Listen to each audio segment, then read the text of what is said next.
So, alright mga gulay, magandang tanghali. Yan, kahapon kinuha nga natin itong motor na Macho Rossi na 175, no? So, yan, bala ko i-align na ngayon para magamit ko na rin. So, yun pa lang yung tinakbo niya nung inuwi ko dito. Nakakano pa lang siya, oh. Ayan, oh, 18 km pa lang, oh. So, talagang walang braking pa yan masyado. So, ang naging braking lang nito yung papunta rito, tapos tinakbo ko lang ng dito lang, pabalik-balik lang konti yung kaya naka 18 na kilometer lang siya, ano.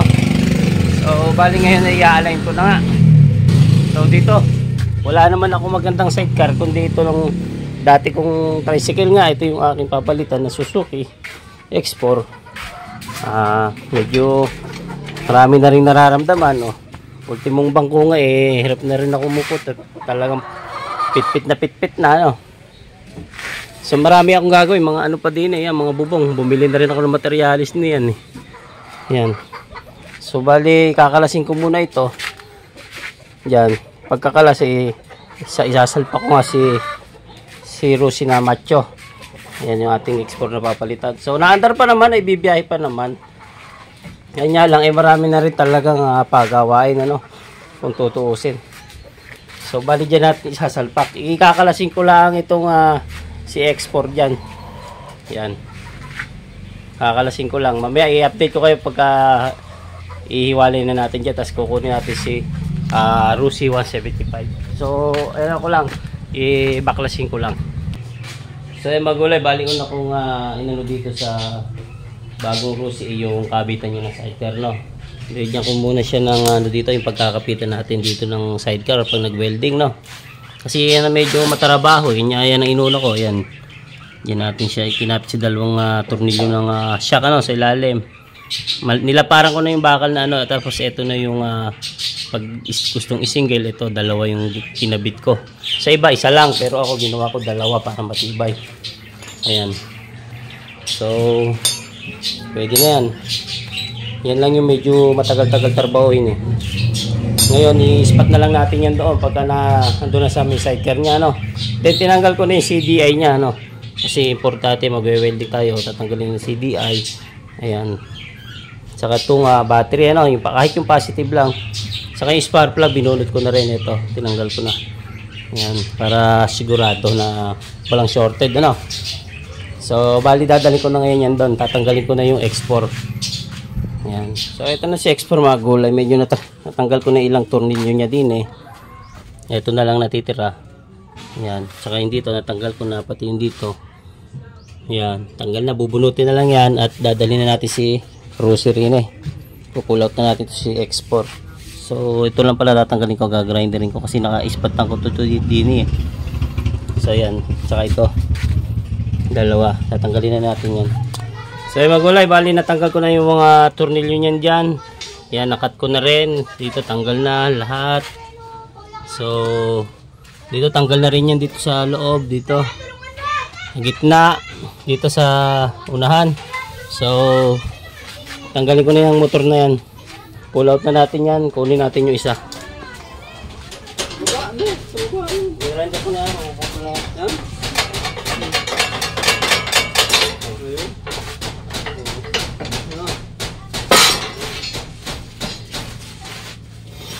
Bumagsak, Bomba! Bakit? Na ano ka? Bumagsak. Napilayan ka? Hindi. Oh. Nabuwaksak na? Ayan. Baka yung bagsakan dyan. Huwag yung pati niya, Nay! Wala na yan! Wala na yan! Bubuhatin mo sidecar! Sidecar, ito na yung motor, inalabas na. Sabi dyan. Pag binuhat niya yung motor, yung sidecar, babagsak na yan.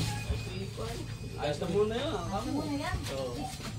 Kailangan mo ng panghulog, So yung mga ikalas na natin, ano. So ikakat ko na lang muna itong mga anong to kasi babaguhin natin yan. Yan, lahat na ikakat ko muna. Yan, babaguhin natin yan.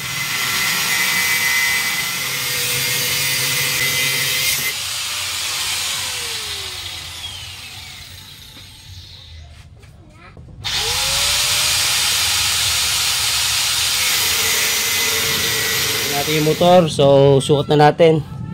Yan, cut na natin. So malalaman natin kung ano yung kailangan nating i-forma, kung ano yung kulang at dapat.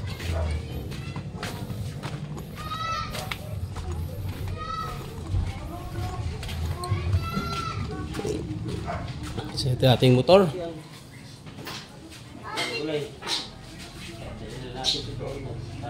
Sasalpak na natin. Skeleton.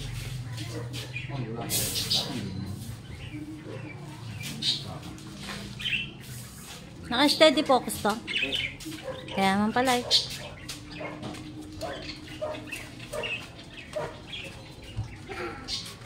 Ranto! Ubit na!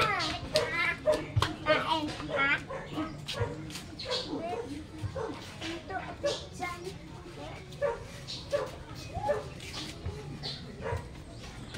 Sarap.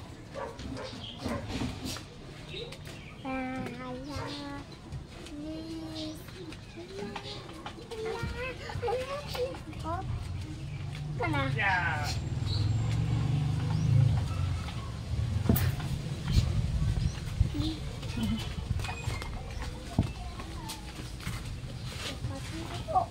Sabi.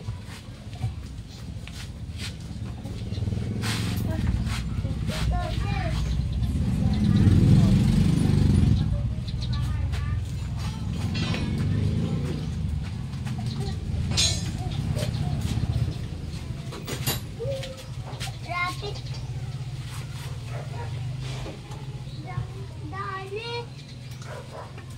Dali. Hindi. Dadas. Diba? Bakit? Yeah. Mababa nga susuki, no? Tama pa oh. Ito ang sisipa oh.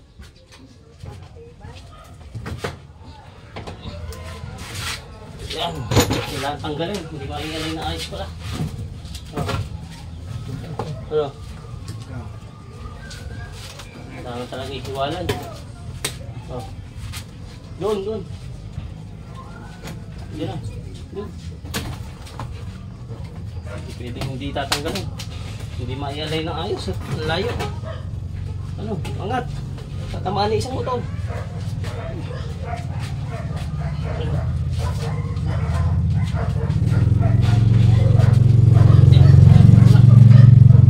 So yung magulay, bali nalinis na nga natin ang bubong, ano? Natanggal na natin yung sagabal, no?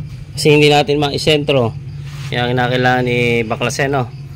So bali bago natin i-welding itong sa ibabaw at saka sa unahan, unahin natin yung ilalim. Yan, para hindi na magbago itong sukat ng padyakan, ano? Yan ang unahin ko, yan. Tinurnilyo ko na, then i-spot ko na dyan sa yapakan, no? So yan ang una kong titirahin para nun sa ganun madali ko siya mai-align. Yan. So hindi na magbabago yung ano niya, yung padyakan niya, yung clearance niya. So pag na-i-welding ko na yun dyan. So balang iyan ko na itong unahan at saka yung hulihan, yung ita-timing. So yan.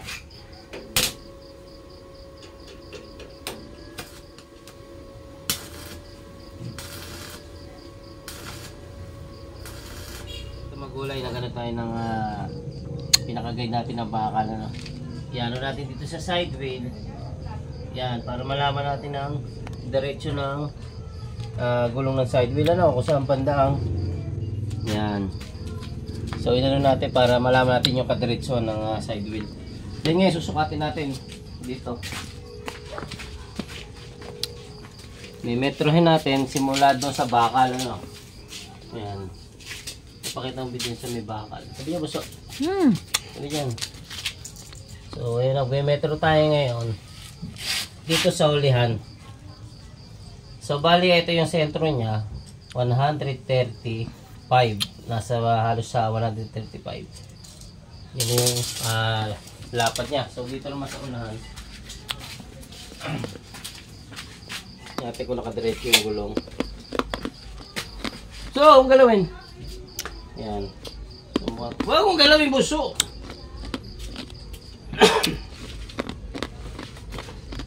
Sukatan naman natin itong layo ng unahan. Yan. Para maano natin na sa eskwala, no?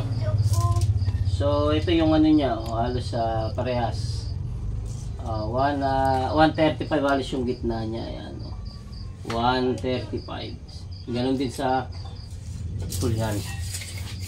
So ibig sabihin parehas yung long natin, hindi siya pasok, hindi siya labas. So ngayon nauna ko na nga itong gitna. Ayan. Una ko na inano itong gitna, winelding, no? Yung pangilalim. Sunod naman na itong una at saka itong lian. So mas ganda ulit ko na ito. Para sigurado na yung kapit niya. Matibay.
Alright, magulay, good morning. Ito na yung ano natin kagabi.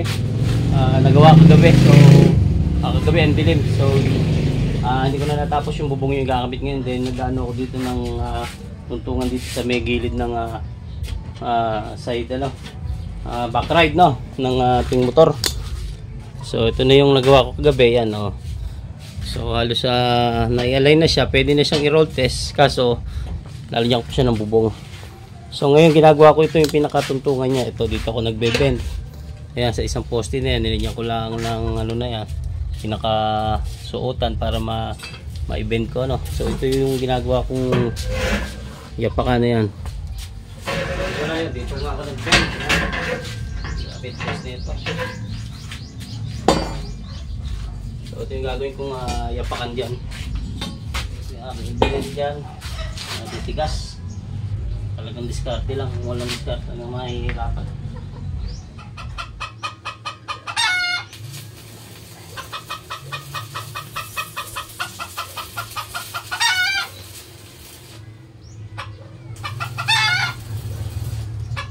So alright magulay, ito na yung nalay natin kahapon. So ito na itsura niya. Ayan. Ito natin natetesting. So bala ko pinturahan muna siya. Then meron pang gawin dito sa tapalodo. Ito lalagyan ko pa ng stainless na plain sheet, no? Ito yung ating materials na yan. Buti meron tayong reserva dyan. So ito na yung pagkakaalay natin kagabi, no? Hinabot na tayo. So ayan ang ano niya, forma. May pagawin pa tayong bubong. Ayan, pag ano bibili pa ako ng materials na ito. Ayan, daming sira no? Talagang hindi na tayo bumili ng bagong sidecar, no? Ito nang pinagpalitan ni Suzuki X4 ang ating ano. So ayan yung ating pagkakalay. Ito palitin na rin So ito na yun. Bago yung ginawa nating yung pinakayapakan ng passenger dito sa back right, no. Ayan yung pinakaano natin. So ito yung ating ayan yung pang ilalim.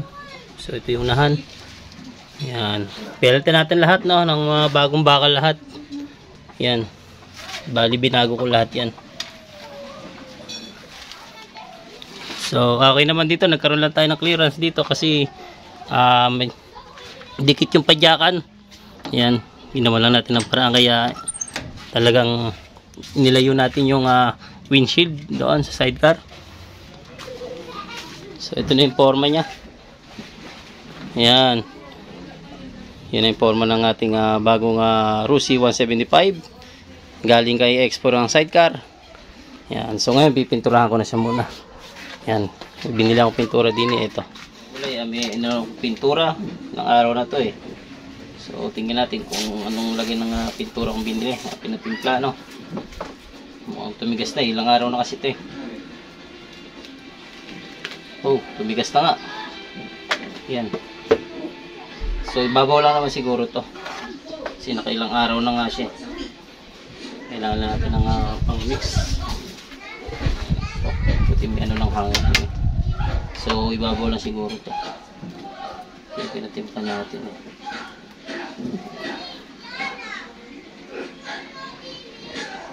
Yun no.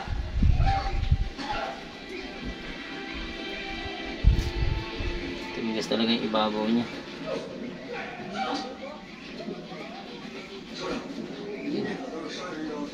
Nangyari na kailang araw na kasi. Okay.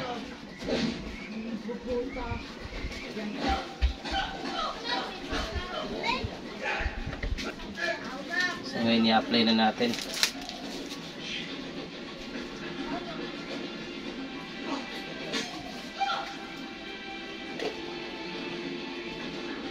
Ano natin rotes kasi biyahe niya bukas. Biyahe niya itong ni Rusi. Kanya mahalagang biyahe. Bukas na natin rotes. So bali pipinta ko na ng overhaul na pinta yan lahat.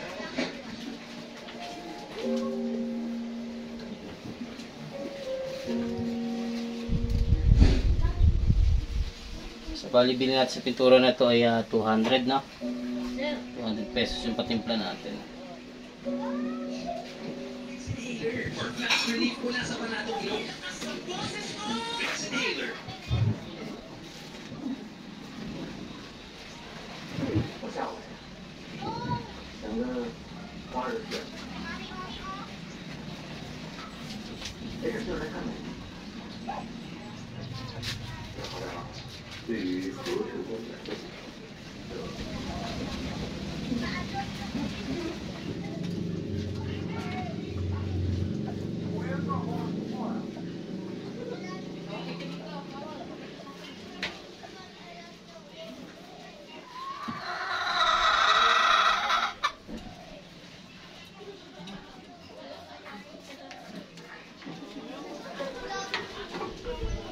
So alright mga gulay, yan na bali katatapos natin magpintura ano.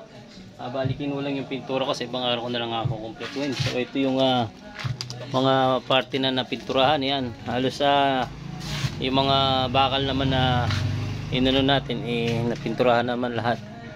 Ayan yung ginawa natin sa alignment niya ano. Ayan. So pati itong harap at saka buo pala, harap at likod din na lagyan natin ano. Ayan. So halos konti na lang yung ano dito sa loob.